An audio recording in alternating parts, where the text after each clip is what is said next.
There is a particular kind of tiredness that settles not in your muscles, but deep within your spirit. Marcus stood under the glaring lights of the hotel lobby, the weight of his sleeping toddler heavy against his chest. His coat was worn, his hair a mess of quiet grief. In his free hand, he gripped a crushed bouquet of roses, carefully angling the bruised petals downward so they wouldn't graze his daughter's resting face. The front desk clerk stared at him with thinly veiled disdain, entirely unaware that this exhausted, grieving father actually owned the building they stood in. The city outside was a brutal expanse of freezing rain and gray concrete, a biting Midwestern winter that seemed determined to strip the warmth from every living thing it touched. Marcus pushed through the heavy, brass-trimmed revolving doors of the grand lobby, trading the bitter, howling wind for an atmosphere of manicured perfection. The air inside was a stark contrast, thick with the scent of expensive vanilla and polished woodwork. Above him, a massive crystal chandelier cast a harsh, cascading golden glow that felt less like an embrace and more like an interrogation. Beneath that dazzling, flawless light, Marcus stood like a sudden stain on a pristine canvas. His boots were scuffed and damp from the city slush. His dark hair, tangled by the relentless wind, hung loosely over eyes that carried the profound, hollowed-out exhaustion of a man who had been running on empty for far too long. In his arms, his 3-year-old daughter breathed with the heavy, rhythmic cadence of absolute fatigue. She was a fragile bundle of pink fleece and unguarded trust, her small face buried deep into the hollow of his shoulder to escape the glaring, opulent lights. Marcus shifted his weight, his shoulders burning from carrying her across 6 freezing city blocks when his car had suddenly died. Yet he held her with a desperate, unyielding gentleness. In his opposite hand, hanging low against his thigh so as not to brush against her sleeping face, was a dozen red roses. They were wrapped in cheap, crinkled cellophane, the petals bruised and slightly crushed from the chaotic journey. Today was the 2nd anniversary of the afternoon. A careless driver had shattered their world. The flowers were meant for a quiet, solitary visit to the cemetery, a private moment of mourning that had been violently derailed by the sudden storm and mechanical failure. The ache in Marcus's chest was not a sharp, sudden pain, but a dull, heavy anchor. Being a single father to a motherless child meant living in a perpetual state of hypervigilance, a solitary guardianship where there was no one to tag in.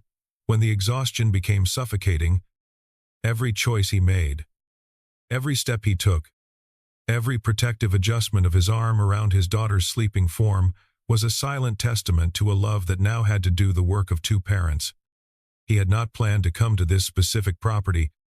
It was supposed to be a day of quiet remembrance, kept strictly separate from his corporate life, far away from balance sheets and board meetings.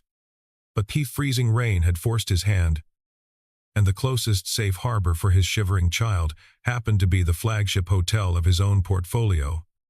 Marcus was not looking for VIP treatment tonight. Stripped of his usual bespoke suits and executive armor, he just wanted a warm room, a quiet corner, and a single moment to put his daughter down so he could finally close his eyes. The lobby around him was a symphony of wealth and quiet privilege. Expansive stretches of imported Italian marble gleamed underfoot, reflecting the hurried, self-important steps of guests wrapped in cashmere and tailored wool. Across this vast, echoing room stood the front desk, a formidable fortress of dark mahogany. Behind it, the staff moved with a precise, almost mechanical elegance. They wore crisp, charcoal gray suits, every lapel perfectly pressed, every brass name tag polished to a mirror shine. It was a world constructed entirely on appearances, specifically designed to cater to the elite while insulating them from the particular chaos of the outside world. As Marcus began the long walk across the gleaming marble floor, his worn boots making dull, heavy thuds in the hushed space, the invisible machinery of judgment clicked carelessly into effect. He could already feel the shifting gazes, the subtle, rigid tightening of posture from the bellman, the shared, dismissive glance between the two front desk agents as this disheveled stranger approached their pristine counter. They saw only the scuffed leather, the messy hair, and the battered, tragic-looking flowers. They saw a nuisance, a disruption to their carefully curated aesthetic. They did not see the profound grief carrying the fragile weight of a child. Nor did they recognize the quiet, assessing dignity in his tired eyes. Marcus did not flinch under their stares. He was not angry. Not yet. He simply gripped the crushed stems of the wet roses a little tighter, honoring a silent promise to the wife he had lost, determined to see the night through. Because some family traditions survive grief by sheer stubbornness. He walked toward the reception desk, his wet boots squeaking softly against the flawless expanse of imported Calicut marble. In a space meticulously engineered to absorb the sounds of the elite, the heavy, rhythmic thud of his footsteps felt like a loud, unauthorized intrusion. Marcus moved through the grandeur with an instinctive, agonizing caution. He held his sleeping daughter a little closer to his chest, wrapping the frayed edges of his leather coat around her small shoulders to shield her from the chilly, heavily air-conditioned atmosphere. With every step, he was intensely aware of the space he occupied. He stepped carefully over the edges of the hand-woven Persian rugs to avoid tracking city slush onto their intricate patterns. He held the crushed bouquet of anniversary roses tightly against his hip, terrified that a single, bruised red petal might fall and shatter the pristine illusion of the floor. He was walking with the quiet, desperate hesitation of a man who did not want to ruin the perfection of a world that, ironically, his own money had built. The air in the lobby was thick with the specific, isolating quiet of the upper class. Around him, guests drifted like elegant phantoms. Men in sharply tailored evening wear, and women draped in quiet luxury, murmured in hushed, confident tones, completely detached from the brutal winter storm raging just beyond the revolving doors. To them, the hotel was a sanctuary of indulgence. To Marcus, in this very moment of profound grief and physical exhaustion, it felt like an airless vault. There is a distinct, invisible pressure that comes with crossing class lines, a heavy atmosphere that pushes against your chest and tells you that you do not belong. Marcus could feel the weight of those silent judgments pressing down on him from every corner of the vast room. He noticed the bellman subtly adjusting his stance, tracking Marcus's approach with the rigid alertness of a security guard assessing a threat. He saw the fleeting, sidelong glances of the wealthy patrons who briefly paused their conversations to observe the disheveled father, only to quickly avert their eyes as if misfortune were something contagious. It was a polite, quiet kind of violence, a collective, unspoken agreement that his presence was a disruption to their curated reality. This was the industrial nature of modern hospitality, a machine designed to process the affluent while efficiently filtering out the undesirable. The lighting overhead was designed to flatter. The climate was controlled to the exact decimal, yet the space remained profoundly cold. The grand columns and vaulted ceilings offered shelter from the freezing rain, but they offered no actual warmth, no human grace. Marcus knew this machinery intimately. He knew the training manuals, the standard operating procedures, and the corporate mandates that governed every interaction in this building. But standing on the other side of the velvet rope, stripped of his title and his bespoke armor, the suffocating reality of that system was laid bare before him. The distance from the entrance to the front desk was perhaps 50 yards, but under the crushing weight of the room's collective disdain, it felt like an impossible pilgrimage. By the time he finally approached the towering mahogany counter, the exhaustion in his bones had hardened into a quiet, heavy endurance. He stood before the two front desk clerks, waiting for the basic human decency of a warm greeting or a simple offer of help. But in a world obsessed with flawless appearances, true compassion is often the very first thing polished away. It was at this point that the subtle architecture of the confrontation was built. The two women behind the desk, framed by the warm, expensive glow of recessed lighting, did not look up immediately. When they finally did lift their eyes to acknowledge Marcus, it was not with the welcoming gaze of service, but with the sharp, calculating assessment of bouncers at an exclusive club. The taller of the two, her brass name tag reading Eleanor, let her eyes drop to Marcus's scuffed boots, drag slowly up his damp, weather-beaten coat, and finally rest on the crushed, pathetic-looking roses. It was a look that communicated volumes without a single word being spoken. It was the look reserved for vagrants seeking the restroom, or lost tourists who had wandered too far from the budget motels across town. Marcus shifted slightly, trying to ease the burning ache in his shoulder while being incredibly careful not to jostle his daughter. He cleared his throat, the sound rough and dry after the freezing wind. "Excuse me," he started. His voice kept low to preserve the child's fragile sleep. "I need a room for the night. My car broke down a few blocks away, and it's too cold to keep her out there waiting for a tow." He didn't ask for a suite. He didn't ask for a favor. He just asked for shelter, offering the simple, desperate truth of a father caught in a bad situation. Eleanor did not soften. Her posture remained impeccably rigid. Her expression locked in a mask of professional condescension. She exchanged a microscopic, knowing glance with her colleague before returning her cool gaze to Marcus. "I'm sorry, sir," she said, her tone dripping with rehearsed, hollow sympathy. "We are completely booked for the evening." It was a lie, delivered with the terrifying ease of someone who uses protocol as a weapon.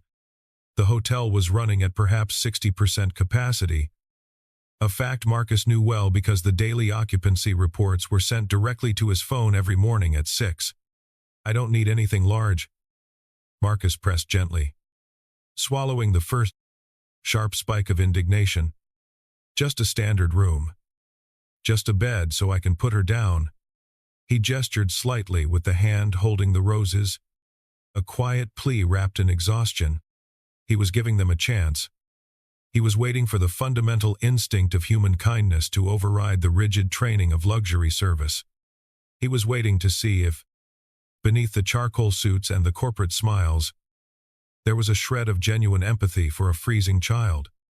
The second clerk, leaning slightly forward, offered a solution that was entirely designed to remove the problem from their sight. "There is a Marriott about 3 blocks east of here, sir," she suggested, her voice falsely sweet. "They might have accommodations more suited to your current needs. I can call a cab to wait for you outside, though they might charge a cleaning fee for the wet clothes." It was a dismissal wrapped in helpfulness, a polite way of saying he was too dirty, too poor, and too disruptive for their pristine lobby.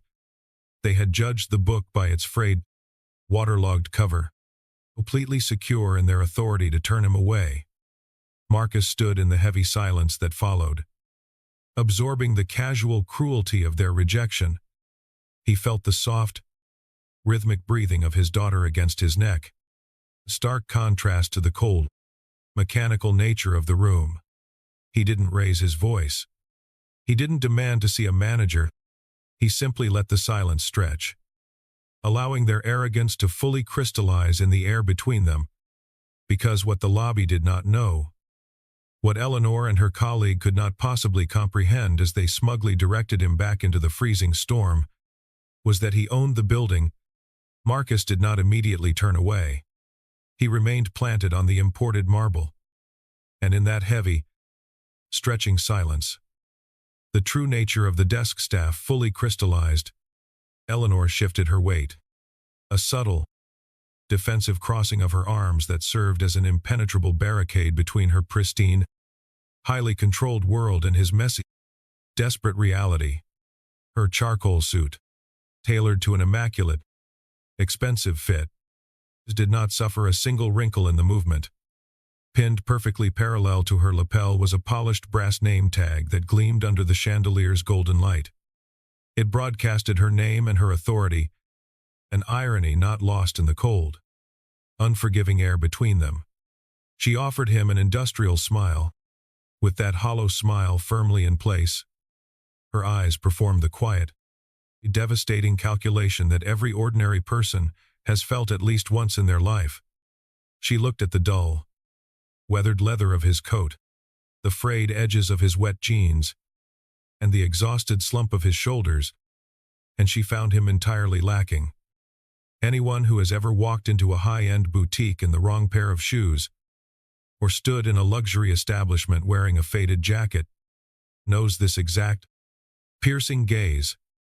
To be judged so completely and so swiftly by a stranger is a deeply isolating experience. For Marcus, the sting was not born of personal insecurity, but of a profound, quiet disappointment.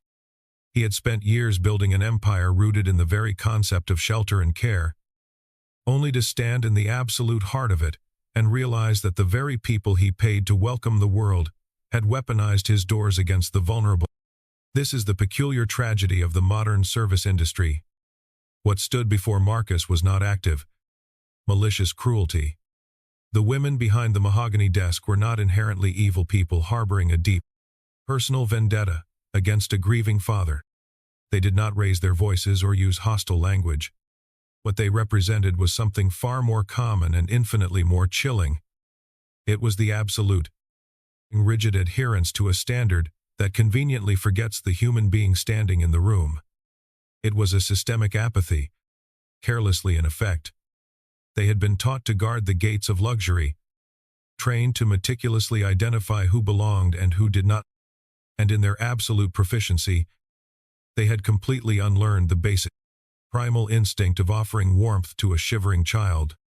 The second clerk mirrored Eleanor's unyielding stance, her hands resting lightly on the polished counter, entirely unaffected by the soft, ragged breath of the toddler, sleeping just inches away from her meticulously manicured fingers. She did not see a little girl who desperately needed a warm bed after a mechanical breakdown in a brutal winter storm.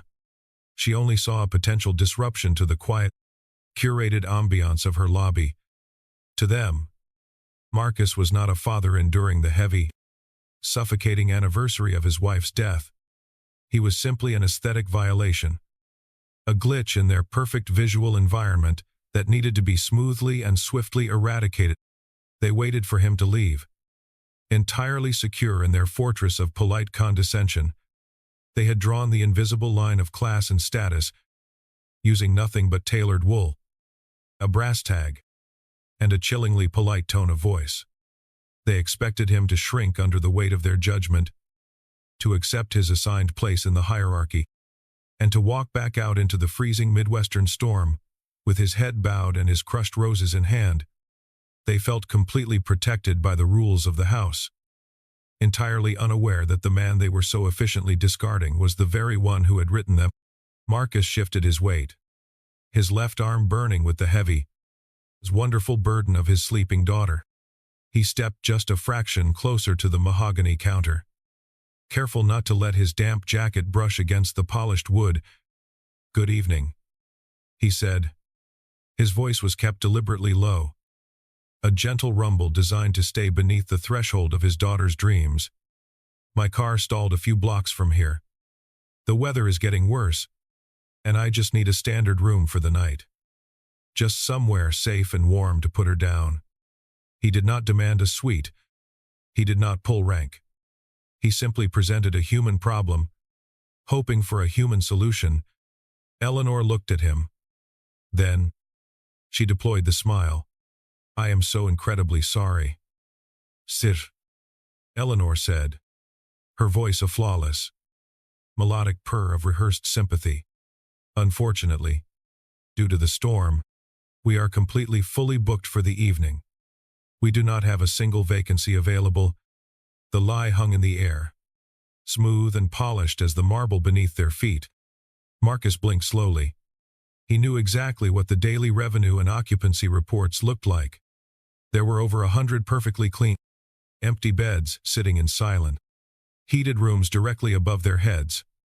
But to Eleanor, Those rooms were reserved for the right kind of people. And the man with the scuffed boots and the crushed, tragic-looking roses simply did not qualify. "Are you absolutely certain?" Marcus asked softly, offering her one final chance to locate her humanity. "I don't need anything special. Even a room undergoing minor maintenance would be fine. I am more than happy to pay the premium rack rate, plus whatever incidental deposits you require." He reached into his pocket with his free hand, pulling out a plain, slightly battered leather wallet. It was an old gift from his late wife. A piece of his past he refused to replace.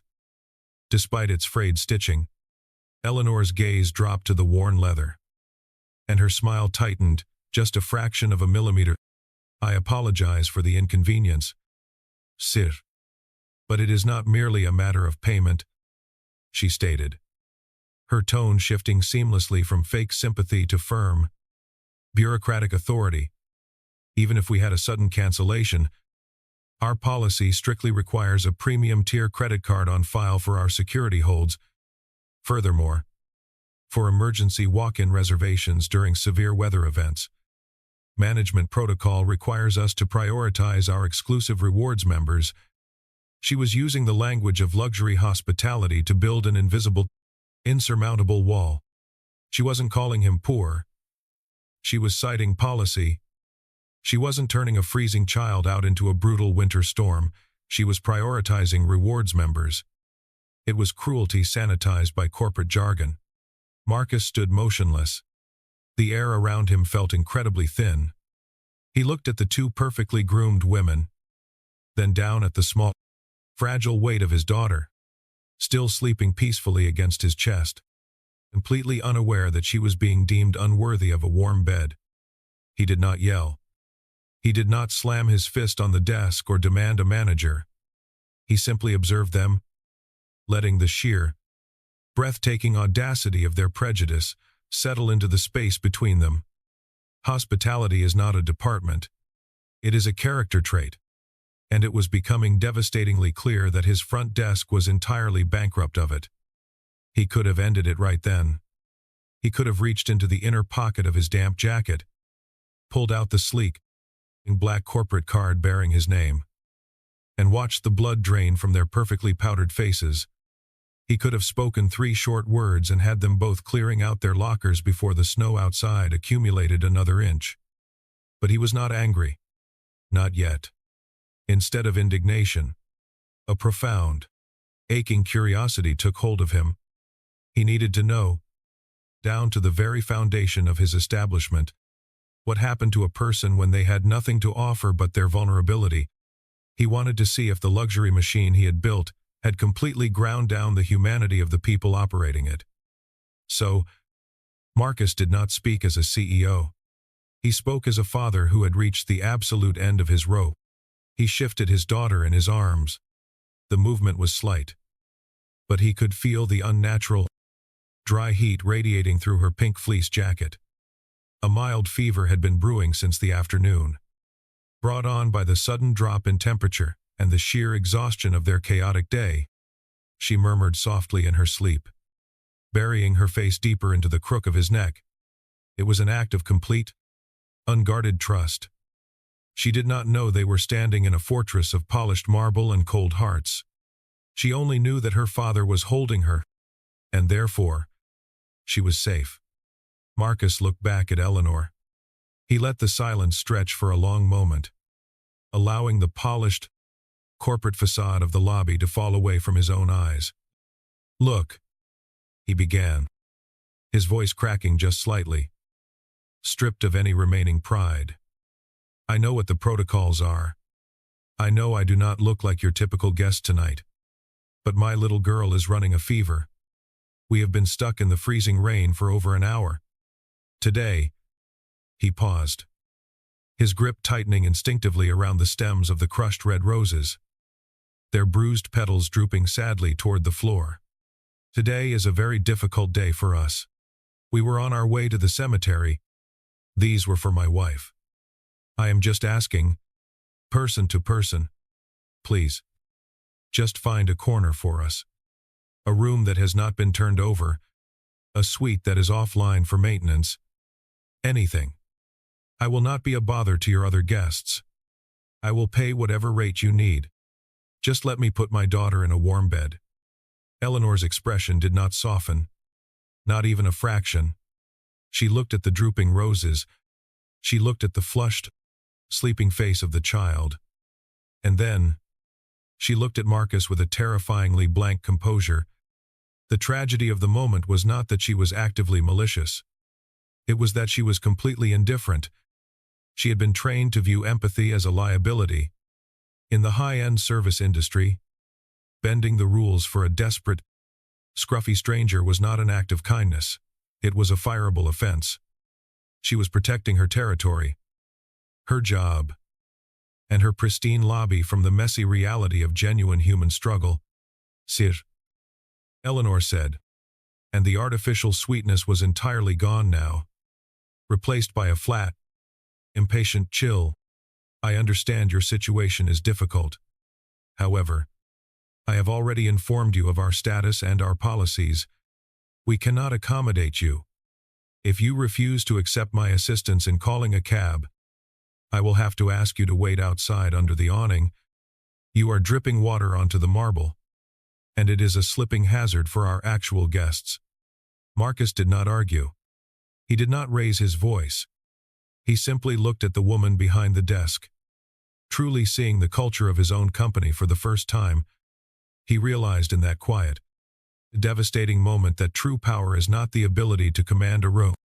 True power is the privilege of being treated with basic human dignity without having to prove you deserve it.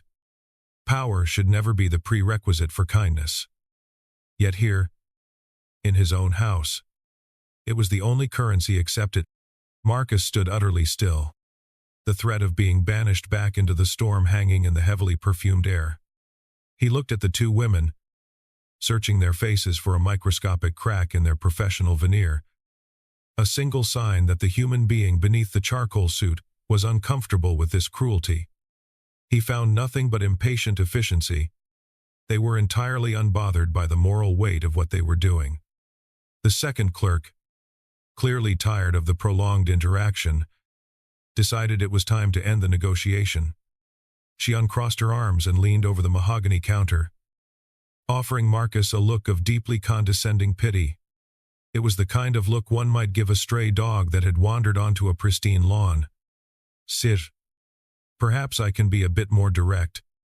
The rates at this property, even on a discounted emergency basis, are likely well outside of a comfortable range for someone in your position. She did not say the word poor. She did not have to.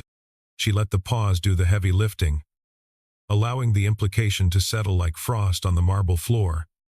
She then exchanged a fleeting, almost imperceptible smirk with Eliano, a shared, silent joke at the expense of the disheveled man standing before them. If the Marriott I suggested earlier is not an option, she continued, her tone sickeningly gentle, there is a budget motel just past the highway overpass. It's about a 20-minute walk if you take the service road. It might be much better suited to your specific circumstances, and they generally don't mind if guests arrive exactly as they are. It was a perfectly constructed insult, delivered with the terrifying poise of someone who has weaponized etiquette. She had not only refused him shelter, she had explicitly told him he was unworthy of the space he was occupying, politely suggesting he drag his sick child down a freezing, unlit service road to find a place that accepted his kind. She was wrapping absolute disdain in a veneer of helpful advice, entirely confident that this broken, exhausted man had no power to challenge her authority. Marcus felt the heat rise in his chest, a slow, deep burn that finally began to thaw his frozen exhaustion. He looked down at his daughter, her breathing still labored by the fever, completely oblivious to the fact that she was currently being used as a prop in a masterclass of class discrimination. He looked at the crushed, drooping roses, a painful reminder of the grief that had already taken so much from them today. And then, he looked back at the two women who were smiling at him with the chilling satisfaction of gatekeepers who had just successfully locked out the unwanted He didn't speak. He didn't need to. The silence was no longer a space of pleading. It had become an arena. He let the insult echo in the grand, vaulted space of the lobby, allowing the sheer ugliness of their prejudice to stand in stark contrast to the beautiful, golden light of the chandelier. They had made their assessment, delivered their verdict, and proudly shown him exactly who they were. And now, the time for observation was over. Before Marcus could formulate a response to the devastating cruelty of the front desk, the quiet, rhythmic squeaking of rubber wheels broke the heavy silence of the lobby. From a service corridor located discreetly behind a set of frosted glass doors, an older woman emerged, pushing a heavy housekeeping cart. Her name was Maria. Unlike the pristine, tailored charcoal suits of the front desk clerks, Maria wore a simply faded blue uniform. She did not possess a polished brass name tag to announce her authority, nor did she carry the arrogant posture of someone tasked with guarding the gates of luxury. Her hands, resting heavily on the handle of the cart, were rough, deeply lined, and calloused from decades of relentless, invisible labor. She was walking toward the service elevators at the far end of the hall, her shift likely ending, her own exhaustion palpable in the slow, deliberate measure of her steps. But as she passed the front desk, the tense, unnatural silence caught her attention. She slowed her cart, her eyes drifting from the rigid, dismissive posture of Eleanor to the defeated, slumping figure of Marcus. Maria did not perform the same clinical, sweeping scan that the receptionists had. She did not evaluate the quality of his leather jacket or calculate the worth of his scuffed boots. Her gaze immediately bypassed the exterior and landed softly, instinctively, on the small, flushed face of the child resting against his shoulder. She saw the unnatural flush of the fever on the little girl's cheeks. She saw the slight, uncomfortable tremor in her small frame. And she saw the profound, quiet desperation in the father's eyes as he gently adjusted his grip on the crushed, dying roses. In that brief, passing moment, Maria understood the entire situation with a clarity that policy manuals could never teach. She recognized the universal, agonizing exhaustion of a parent trying to shield their child from a harsh world, without a word of permission from the front desk, without a single glance at the two women who technically outranked her. Maria stopped her cart entirely. She stepped away from it, moving toward Marcus with a quiet, undeniable purpose. She reached into the lower compartment of her cart and pulled out a thick, pristine white duvet, one of the heavy, luxurious blankets reserved for the penthouse suites. "She is burning up, sir," Maria said softly, her voice thick with a warm, rolling accent, entirely devoid of the artificial, corporate cadence of the lobby. Before Marcus could protest, before he could explain that he was not allowed to be there, Maria gently draped the heavy white duvet over his daughter's shivering shoulders, tucking the edges carefully around the child to trap the heat. The little girl let out a soft, contented sigh, burrowing deeper into the unexpected warmth. "The storm is too bad to take a baby out there," Maria continued, her tone gentle but fiercely resolute.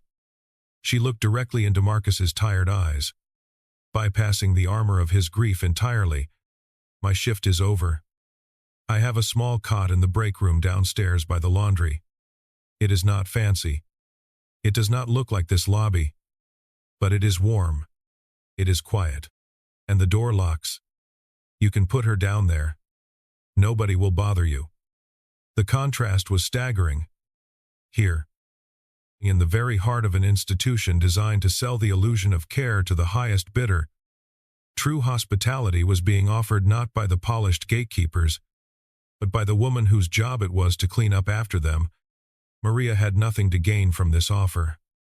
She was risking reprimand, perhaps even her meager livelihood, by inviting an unauthorized, unvetted stranger into the employee quarters. But to Maria, the equation was simple. Completely untethered from status or corporate policy, A child was cold. A father was suffering. And she had a blanket and a bed. Eleanor, witnessing this blatant breach of protocol, finally snapped out of her smug complacency.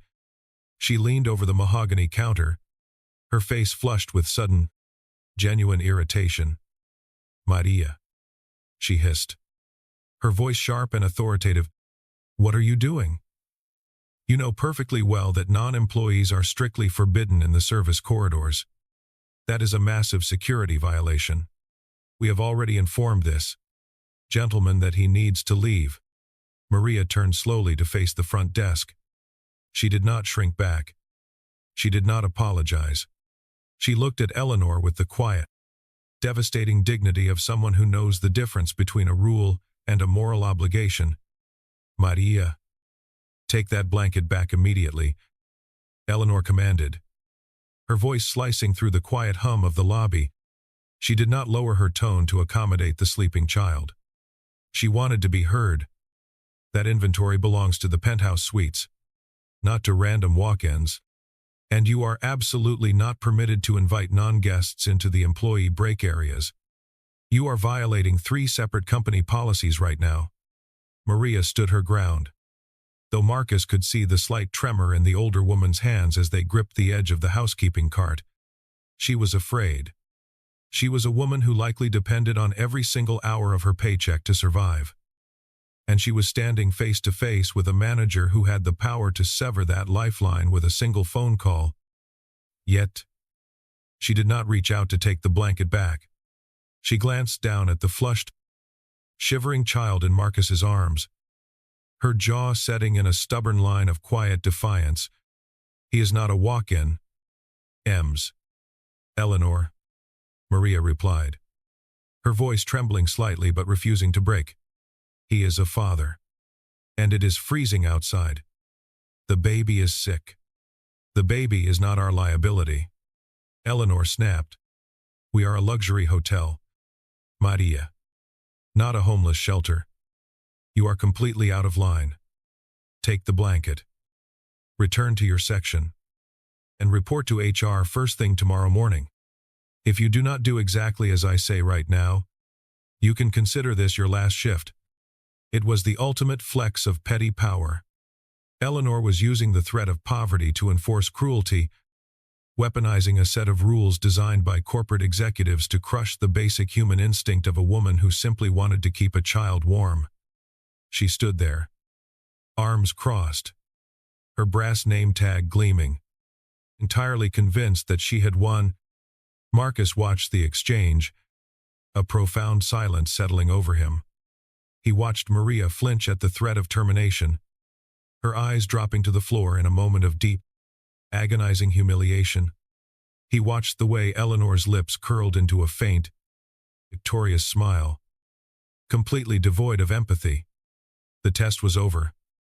The data had been collected. The quiet, grieving father vanished. And in his place stood the architect of this entire empire. He did not raise his voice. He did not make a dramatic gesture. He simply shifted his daughter higher on his shoulder, adjusted the heavy white duvet Maria had given them, and reached into the inner pocket of his damp leather jacket. "That will not be necessary, Eleanor," Marcus said. His voice was no longer the soft, pleading rumble of a desperate man. Eleanor froze, her victorious smile faltering. The sudden shift in his demeanor was jarring, a profound disruption to the hierarchy she thought she had so perfectly established. "Excuse me," she stammered, taking a small, uncertain step back. Marcus pulled out a sleek, black corporate card and held it out. Not to Eleanor, but to the second clerk still standing behind the desk.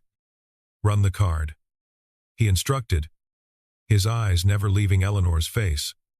"And then, I suggest you both start clearing out your lockers." The second clerk, still operating under the assumption that she was dealing with a delusional vagrant, snatched the black card from Marcus's outstretched hand. She did it with an exaggerated sigh. A final performance of upper-class annoyance designed to show Maria exactly how to handle nuisances, but as her fingers registered the unnatural heavy weight of the solid metal card. Her mechanical efficiency faltered. This was not a standard-issue bank card, heavily maxed out by poor decisions. It was entirely matte black, devoid of a standard account number across the front, bearing only a subtle, silver-embossed crest in the top left corner. It was the exact same crest that was currently woven into the carpet beneath her feet, etched into the frosted glass of the entrance, and pinned to the lapel of her own jacket. She blinked, her eyes dropping to the name printed in crisp, elegant typography at the bottom right. Marcus Sterling. Beneath it, in a font small enough to require absolute silence to comprehend, Founder and Chief Executive Officer, Sterling Hospitality Group. The silence that followed was not the peaceful quiet of a luxury lobby. The clerk did not gasp. She did not speak. The physiological reaction of pure, unfiltered terror took over her body. The blood completely drained from her face, leaving her perfectly applied makeup looking like a tragic, painted mask on a ghost. Ahen, previously so steady and dismissive, began to tremble violently, causing the heavy metal card to tap faintly against the polished mahogany desk. Eleanor, entirely oblivious to the monumental shift in the room's gravity, turned to her colleague with a sharp, impatient glare. She was still riding the high of putting the housekeeper in her place. "What is the hold-up?" Eleanor demanded, her voice carrying a sharp edge of irritation. "Just decline the card and call security. We have wasted enough time here." Her colleague could not find the breath to form words. Instead, moving with the stiff, agonizing slowness of someone walking to the gallows, she simply turned her wrist and placed the black card flat on the counter. Sliding it an inch toward Eleanor, Eleanor rolled her eyes and looked down. It is a fascinating, terrible thing to watch the architecture of a person's arrogance completely collapse. First, Eleanor's eyes registered the silver crest. Then, her brow furrowed in a brief moment of profound confusion as her brain tried to reconcile the ultimate symbol of corporate authority with the waterlogged man standing in front of her. Finally, her gaze drifted down to the name, Marcus Sterling, the man whose signature was literally printed on her paychecks, the man whose policies she had just weaponized to turn away a freezing child. The air in the grand lobby seemed to instantly drop 10 degrees. The distant, soft notes of the grand piano in the lounge suddenly sounded like a funeral dirge. Eleanor slowly raised her head, her eyes wide and completely hollowed out by fear. The smug, rehearsed curvature of her corporate smile was gone, replaced by a slack-jawed expression of absolute ruin. She looked at the scuffed boots. She looked at the faded leather jacket. She looked at the crushed bouquet of roses. And finally, she looked into the eyes of the man she had just treated with absolute contempt. Marcus did not offer a triumphant smirk. He did not raise his voice or puff out his chest in a display of vindictive dominance. True power does not require theatrics. He simply stood there, cradling his sleeping, feverish daughter under the warm white duvet provided by a housekeeper, and watched the realization crush them. His silence was heavier and more punishing than any scream could ever be. He was letting them sit in the toxic, suffocating atmosphere of their own creation. "Mr. Sterling," Eleanor managed to whisper, her voice a ragged, barely audible rasp that scraped against the quiet of the room. We did not realize." "That is precisely the problem," Marcus said, his voice terrifyingly calm, devoid of the desperate warmth he had offered just moments ago. "You did not realize. You did not look. You only saw what you were trained to judge. Hospitality is the business of taking care of people when they are away from home. You have turned it into the business of deciding who is worthy of being seen." He reached across the counter and gently picked up his black card from the marble surface. Sliding it back into his coat pocket, "Call David in regional operations," Marcus instructed, his tone dropping into the cold, efficient cadence of an executive executing a necessary amputation. Tell him to wake up and get down here immediately to cover the desk. And then, as I said, clear out your lockers. You are both done." The reality of the situation crashed down upon Eleanor with the weight of a falling building. The polished, unyielding armor of her corporate training shattered completely, leaving behind a woman desperately trying to scramble out from under the ruins of her own arrogance. "Mr. Sterling, please," she stammered, the practiced, melodic purr of her service voice dissolving into a reedy pitch. "I was only following the guidelines for walk-in protocols during weather events." "You wrote those protocols, sir. The security holds, the capacity limits. I was protecting the property." It was a desperate defense, an attempt to hide her cruelty behind the very rulebook she had just used as a weapon. But Marcus did not engage with her panic. "You are absolutely correct, Eleanor," Marcus replied. "I did write those protocols. I instituted the security holds to protect this business from fraud. I established capacity limits to ensure our staff isn't overwhelmed.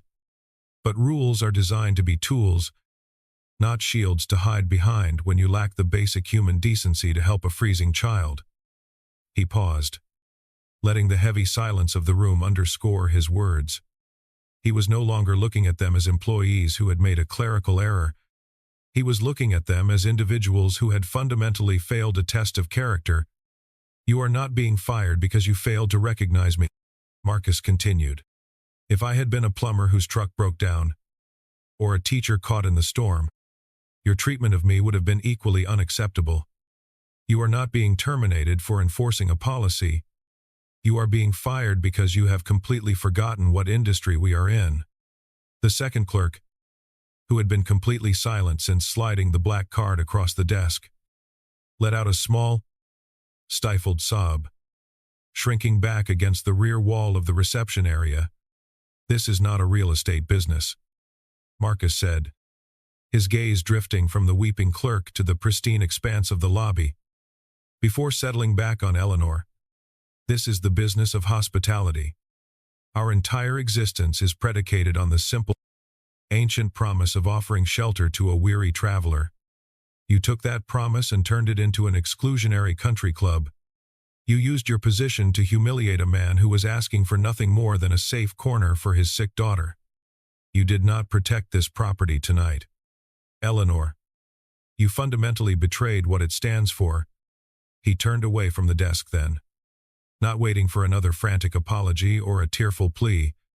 The verdict had been delivered, and there was no appeal. He walked slowly toward Maria, who was still standing by her cart, her eyes wide with a mixture of shock and quiet awe. She had watched the entire exchange, witnessing the sudden, dramatic dismantling of the women who had threatened her livelihood mere moments ago. Marcus stopped in front of the housekeeper.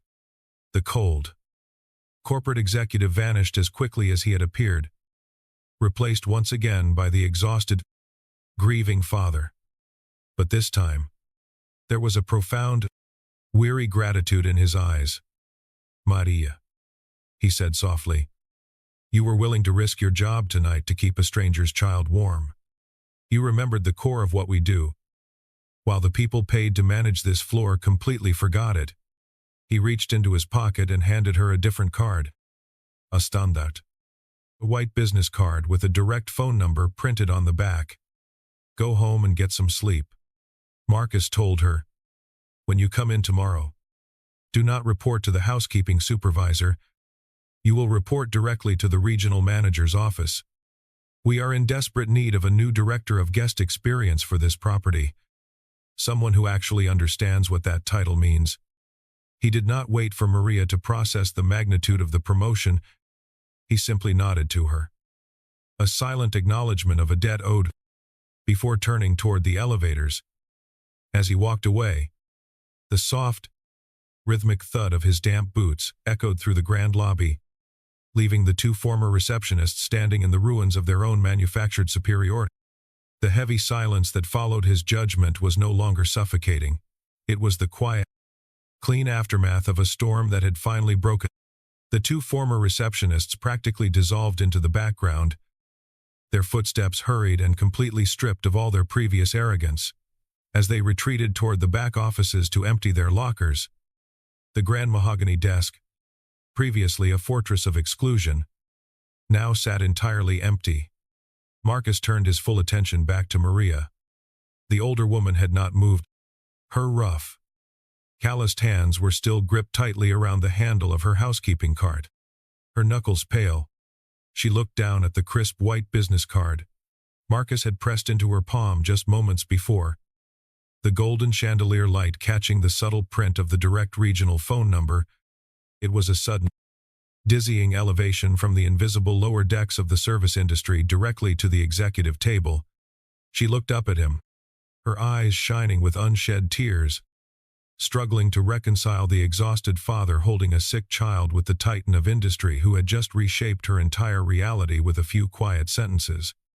Marcus adjusted his hold on his daughter, ensuring the thick, luxurious white duvet Maria had provided remained securely tucked around her small shoulders. The little girl's breathing had steadied, the warmth of the blanket doing its quiet work against her fever. The sharp, unyielding posture of the chief executive melted away completely, and the profound, aching gratitude of a single father returned to his tired eyes. "Mr. Sterling," Maria began, her voice barely above a whisper, trembling with the sheer weight of the moment. "I do not have a degree for this. I do not know how to be a director. I only know how to clean the rooms." Marcus offered her a small, genuine smile, the first real warmth that had graced the sprawling lobby all evening. It was a look of complete, unshakable confidence. "You can teach anyone how to read a spreadsheet, Maria," Marcus said softly. "You can train someone to manage a staff rotation, balance a budget, or memorize a corporate script. Those are just mechanics. But you cannot teach someone to look at a scruffy stranger and see a human being in pain. You cannot teach the instinct to offer the blanket off your cart, and the only bed you have, to a shivering child." He stepped a fraction closer, bridging the final, invisible gap between the world of wealth and the world of unseen labor. "What we sell in this building is not imported marble floors or crystal chandeliers," he continued, his gaze locking onto hers with deep respect. "We sell comfort. We sell the feeling of being taken care of when the world outside is cold and unforgiving." The women who just left this desk thought their job was to protect the furniture from the poor. "You understood that your job was to protect the people." He let the words settle in the quiet, perfumed space between them. The visual contrast was striking. The billionaire in a wet, frayed leather jacket and the housekeeper in a faded blue uniform, connected by a sleeping toddler and a shared understanding of basic human decency. Then, he delivered the absolute truth of his empire, the philosophy that would now govern the building they stood in. "Hospitality is not a department," Marcus said, the words ringing with quiet, razor-sharp clarity. "It is not a standard operating procedure, and it is not a brass name tag. It is a character trait. And you have it, Maria." They did not. A single tear slipped down Maria's lined cheek, tracing a path through decades of exhaustion, invisibility, and hard labor. In a world that had so consistently overlooked her, evaluating her worth only by the cleanliness of the rooms she left behind, she was finally, truly seen. She realized, with a sudden, overwhelming wave of relief, that she would never have to push that heavy cart down a silent, carpeted hallway ever again. Marcus gave her one final, respectful nod. He turned and walked toward the elevators, holding his daughter securely against his chest, as the polished brass doors slid open to carry them up to the warmth and safety of the penthouse. The lobby felt fundamentally different. It was no longer a cold, sterile vault of privilege. It had been given back its soul. We spend so much of our lives building fortresses. We construct grand lobbies of marble and glass. We design complex protocols. and we wrap ourselves in tailored uniforms, all in a desperate attempt to project authority and insulate ourselves. We are taught by a superficial society to measure a person's worth by the labels on their clothes or the visual evidence of their struggles, conveniently forgetting that the most desperate, agonizing moments of our lives strip all of those illusions away. When the storm hits, a corporate title cannot keep you warm, and a perfectly rehearsed industrial smile cannot cure a fever. The modern machinery of luxury is meticulously designed to sell an experience, but it is fundamentally incapable of providing actual care. The world will always have its gatekeepers, those who stand behind mahogany desks and guard their small domains with rigid rules and casual cruelty. They will look at the frayed edges of your life and politely tell you that you do not belong, but the world will also have its quiet protectors. It will have people who possess almost nothing in the eyes of society, yet are willing to risk everything they have to offer comfort to a shivering stranger. The most genuine form of kindness does not reside in perfectly pressed suits or meticulously trained smiles. It blooms from the rough, calloused hands that dare to reach out and pull you in, exactly at the moment when the rest of the world has decided to turn its back. If this story resonated with you today, please take a moment to like and subscribe. It helps this channel more than you know. And before you go, drop a comment below telling me about a time a stranger showed you unexpected kindness when you needed it most. I love reading your stories.